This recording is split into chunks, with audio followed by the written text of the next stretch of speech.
What sparked my interest is my dad used to fly all the time for work. And my brother was really into tracking his flights and knowing all about the aircraft and stuff like that.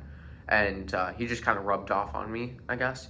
And during COVID, when I, couldn't go anywhere because everywhere was shut down, I really enjoyed, tracking flights and all that. And then as the world started to open back up, I started doing flight training.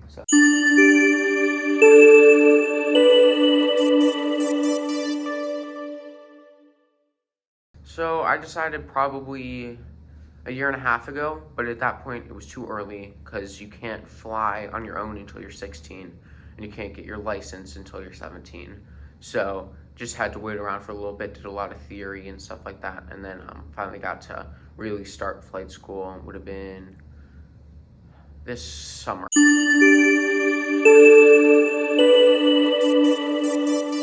So I am enrolled in a private pilot's license course right now, which is the introductory.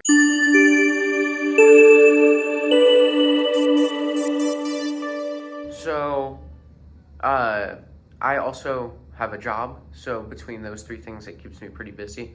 But I only fly on the weekends, and then I do homework in the afternoons. So I have plenty of time to get all my schoolwork done. Yep, first notch flap. So, I see myself in some aviation field, maybe a pilot, maybe aviation business, maybe logistics, who knows. But it's still cool to have a pilot's license, and it just opens doors.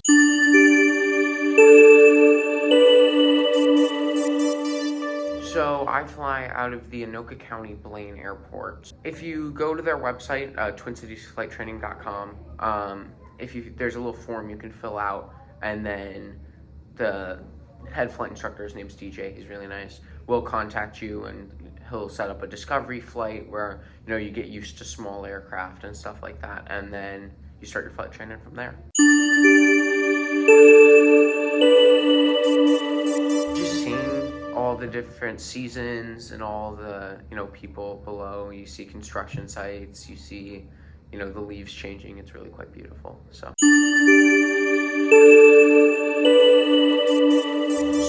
I don't have mine yet, but you do have to pass an FAA written exam, which is what altitudes can you fly at, what's the maximum bank you can fly at safely, stuff like that. And you do a lot of studying for that. It's 20 hours of learning. There's a place called Sporty's Flight Training that you do it just online from your phone. It's really easy.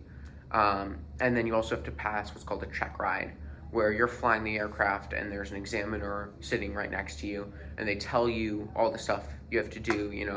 They might see how you respond to emergencies, all the procedures you have to do, all that, check your radio calls, all that. And then if you pass that, that's when you get your license.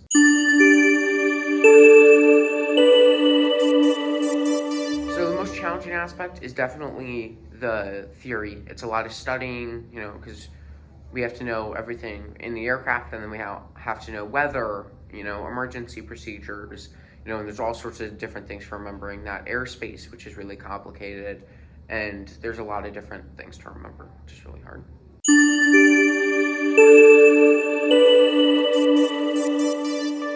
So the planes I fly can't go very far.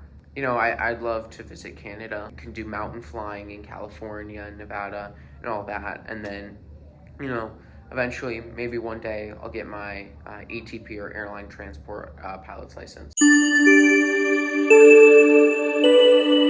So I fly under what's called visual flight rules right now. So air traffic control isn't providing me with terrain obstruction. They aren't providing me with traffic warnings unless you get flight following, but that's a whole different thing, right? So I can, if I decide, I want to fly up to Duluth, I can hop in my airplane and fly up to Duluth once I have my pilot's license. If you're flying under instrument flight rules, which is the other version, then you have to file a flight plan, and it's more complicated.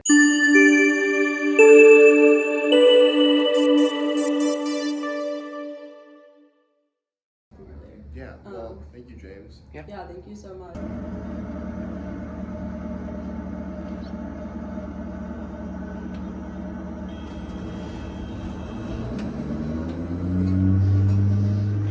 Good. Yep, first notch flaps. Positive rate of climb, so slowly bringing that nose up. Good. Second notch.